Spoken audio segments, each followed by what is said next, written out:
Kaleessa akka lakkoofsa qaamsa biyya kanaatti naannoo sa'aatii 11 gara keetti galuudhaaf yoon jedhu naannoo Meeksikoo kolleejii koomarsii bukkeetti ijoollee kubbaa laaltee baatu fakkaata tiishartii deeggaraa waan ta'eef kaawwatteetti almost lakkoofsaan nama 10 ta'u.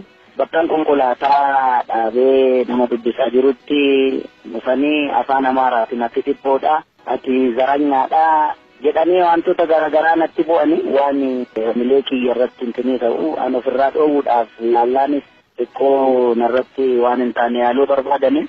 Inni guddaan yaada isaaniiti agartee kan uummanni Oromoo qabsaa'ee kan sabaaf sablammiin biyyattii kun qabsoo gaggeessaa ture namni kamuu ilaalcha fedhe akka gaggeessu namni kamuu waan itti amane akka godhuuf malee ilaalcha tokko jalatti hacuucamuuf natti hin fakkaatu. Adeemsa kanaan warri dantaa isaanii duubaan milkeessuudhaaf warri barbaadanis yoo jiraate qabsichitti fufa. Gabaabumatti ammanuma gara fuulduraatti maal akka gochuu qabnu waan na akeeku waan gochuu qabu of eeggannoodhaan itti deemu na godhee akka xiqqaatu. Usiin harkaan sitti bu'aniiru konkolaataa kee waan tuqan qabu? Konkolaataa harkumaan rurrukutaniitu kan natti akka dhaadachuu ta'anii anis dargaggummaa kana keessaa hin baane ni ture. Walumaa galatti miira keessa na galchanii turanii battalatti ijoolleen dhuftee waan hin taane uumamee tole egaa ijoolleenis battalatti baqattee deemte malee natti illee hin buune dhugaa dubbachuuf. Qaamolli nageenyaatti waan iyyatte hin qabdu? Ijoolleen hin bittimte ijoolleen kaanis ijoolleen Oromoo kun barattoota kanatti fakkaataa eessaatti argan hin beekuun ijoollee dhoowweetuma namnis gaarumaan akka wattan galee akkasii. Namoonni akkasii kun mirga argametti agartee fayyadamanii yakka raawwachuudhaaf socho'an kana biyyi kun biyya heerri jirudha. Seeraan ala seera dawoo godhatanii qaamotiin seeraa akka gaaffii uummataa gara dabarsanii isa nama ajjeesan isa nama hidhan isa nama reeban kana akka dhaaban qabsoofne malee akka baalageen akka barbaaddetti akka nama dhaqaa gala dhoowwituuf miti. Akka dhuunfaattis akka seeraattis namni ofirraa dhoowwa baalagee. Qaamonni seeraa qaamota sana hordofanii seeratti dhiyeessuudha. Erga seerri jiraate erga mootummaan biyya jiraate namni duwwaa maal of eeggatare qaamonni gurmaa'anii dantaa harkaalee tuquman yoo nama ajjeesu ta'e guyyaa meeshaa hidhatanii yoo nama reebu ta'e nama salphisu ta'e kan isaan seeratti hin dhiyeessine seerri hin jiru taanaan kun rakkisaadha jechuudha. Akkuma beekamu weellisaa Hacaaluu kana duras galma milleeniyamiiti geerartee aangawaan Itoophiyaa yeroo sana Zaraa Asgedoom Hacaaluun achirraa geeraruun irraan turre kan geeraruusaa caalaa ammoo OBN dabarsuun irraan turre jedhan. Amma immoo kanatu narra ga'ee jette wanti kun hojii kee irratti iggitii wayii akka gootu si taasisa? Andantaa saba kiyyaa irratti dhagaa wareegama lubbuuttiin deema ittan guddadhe waan ta'eef nama doorsisaanis rifatu miti harka isaan ittan guddadhe tumarreebamu kun anaaf waan haaraa miti. Inni guddaan ani of eeggannoo guddaa kanan godhu saban ani keessaa bahee akkanatti hin mufanne waan narraa eegu akka hin dhabne qofa malee andantaa kiyyaa miti. Yeroo sanatti haa ta'u dheengadda ani waantan itti amaneen hojjedha saba kiyyan dhaggeeffadha. Waa'ee quuqama saba kiyyaa immoo waa'ee miidhama saba kiyyaa immoo ifatti dubbachuun cubbamaa naman godhu saba kiyya kanatu sabaaf sablammii faana ida'amee Itoophiyaa uume waan ta'eef yeroo tokko waan anaaf hin liqeeffamne tokko jira. Ati waa'ee sabaa yoo haasoftee dhiphina yeroo ta'utu jira. Waa'ee sabaa otoo naasa'een waa'ee biyya haasa'uu waan danda'amu natti hin fakkaatu. An jenereeshinii kana keessattan guddadhee kanaaf abbootiin koo wareegamni isaan kaffalaman akkan jala eelaloo osoo hin ta'een akka namni laphee kiyya dhiibee waa'ee eenyummaa kootii irra darbee waa'ee biyyaa irra darbee waa'ee Afrikaa irra darbee immoo waa'ee akka addunyaatti akka yaadu malee abbootiin keenyas kan wareegama kaffalan dhiphummaadhaanis natti hin fakkaatu. Ilaalcha dhiphummaa jettu kun ammas waan hafe natti hin fakkaatu. Waan akkasii kun akkan hojjenne dhaloota kanarratti ispeeshaalii akkan hojjetamne baruudha qabu. Namni kamuu waan qabuun mirga namaa otoo hin dhiibin mirga isaa akka barbaadetti kabachiisuun dhibbamaa naman godhu. Abbootiin keenya dhaqanii Aduwaaf Maqalee bilisoomsanii lafeen isaanii achitti caccabe. Afrikaafuun taana Afrikaa irraa immoo darbee akka addunyaattis saba yaaduu danda'u seera mirga dhala namaas miti saba mukaa fi mirga eegee seera humee keessaan bahee sabuuf tateeffannaa saba kanaa jalattan guddate waan ta'eef akka Oromiyaa bisimiti jechuu kooti.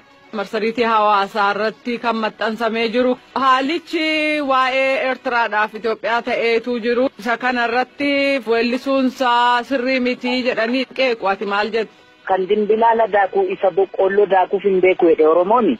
Egaa anaaf waltajjiin sun guyyaan keessummaa itti simadhusi guyyuman keessummaa itti simadhu kana yookaan immoo guyyaa keessummaan biyya keenya dhufeerraa kaasee haa ta'u sana dura aga guyyaa simannu sanaatti sabni koo ajjeefamaa jira. Sagantaa sanatti akka ajjeefamaa jirru himuun cubbuu natti hin fakkaatu maaliif jennaani lubbuun namaa waan bakkatti buusan waan hin qabaanneef. Seeraan ala ajjeefamaa jira. Ajjeefamuun kun immoo hin dhaabbanne. Akkuma beekamu naannoo Harargee Baalee fi daangaa Oromiyaa fi Somaalee duratti humnoonni hidhatanii waggoota lakkoofsisaniiru saba keenya ajjeesuu saba keenya ajjeesu. Humnoonni sun adda baafamanii kana sana hin jedhamne yookaan immoo gaafa seeratti dhiyaatanis hin agarre. Muummicha ministeeraa dabalatee bulchaan naannoo Oromiyaa pirezidaantii Obbo Lammaa Magarsaanis araara yeroo baay'ee deddeebi'anii kadhataniiru. Garummaa amma kaleessa dheengaddaattu namni keenya du'a. Akka lammii biyyattii sanaattis akka Oromoo tokkottis waan kun dhaabbachuu qabu jechuun sagantaa sanarratti waan cubbuu qabu natti hin fakkaatu. Kanaaf inumaayyuu wanti sun akka dhageettii guddaa argatu kan atteenshinii guddaa argatu sagantaa sana caala carraa waan argatu waan natti hin fakkaanneef carraan argadhe sanatti fayyadameera. Kan biraa marsariitii adda addaa irratti namoonni kan isaan kaasanii qeeqanii alaabaa abbaa gadaa qabatee waltajjii sana irratti mul'achuun sirrii mitii jedhu. Warri mirga isaanii eegsisuu barbaadan kun mirga namaa sakkasaan dhiibuu hin danda'amne warra galeef natti hin fakkaatu. Waa'ee alaabichaa ani mirga kiyya natti fakkaata waan ani itti amane godhuudhaaf namoota achi odeensi irraa natti kenname alaabaa kana natti hin kenninaan jenneen waan natti kenname qabadhe inni kabaja. Alaabichi immoo alaabaa kiyyaati alaabaa abbaa gadaati waan cubbuu qabu natti hin fakkaatu. Warreen kana qeeqanii waan falaasamni muummichi seeraa jedhu kun waan galeef natti hin fakkaatu. Ida'amuu jechuun alaabaa tokko jalatti afaan tokko jalatti ilaalcha tokko jalatti aayidantiitii tokko jalatti waan jedhamu natti hin fakkaatu. Muummichi ministeeraa waa'ee ida'amuu kana haasa'an waan qabnuun ida'amuudha malee waan qabnu kana ganne waan tokko jalatti ida'amuus natti hin fakkaatu. Warreen kun hin galleef olola akkasii oofuu yaalaniiru. Inni kun waan ta'u natti hin fakkaatu. Cubbuus miti yaada isaanii kanarraa otoo of qusatan wayya malee waanuma argamte kanayyuu yaada kanaaf ilaalcha kanaan deemu taanaan ishumayyuu dhabuu danda'u jedheetti yaada. Weellisaa Haacaaluu Hundeessaa deebinaa laatteef hedduu galatooma. Ulfaata.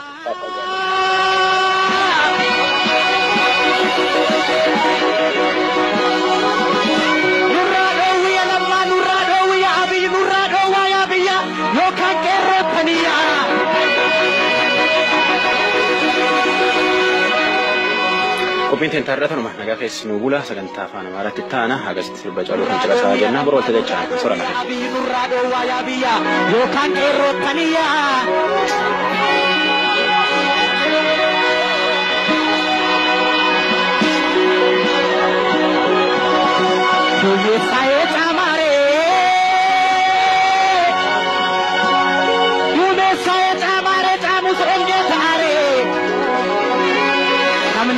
beku dara argenare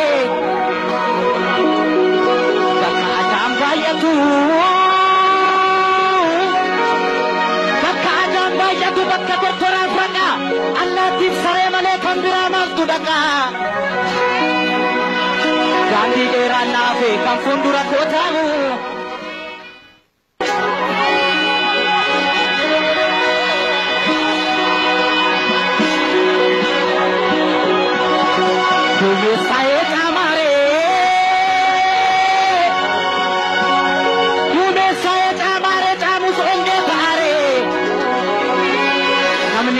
beku dara argenare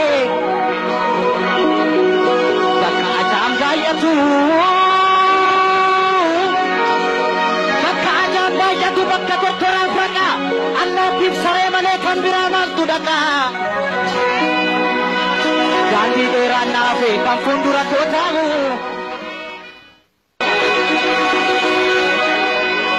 Qophiin teenya irraa tanuma nagaa keessi nu bula sagantaa afaan Amaaraatti taana hagasitti sirba caaluu kan caqasaa jenna boroo walitti dacha'an sora lafe. Yookaan qeerroottaniyyaa.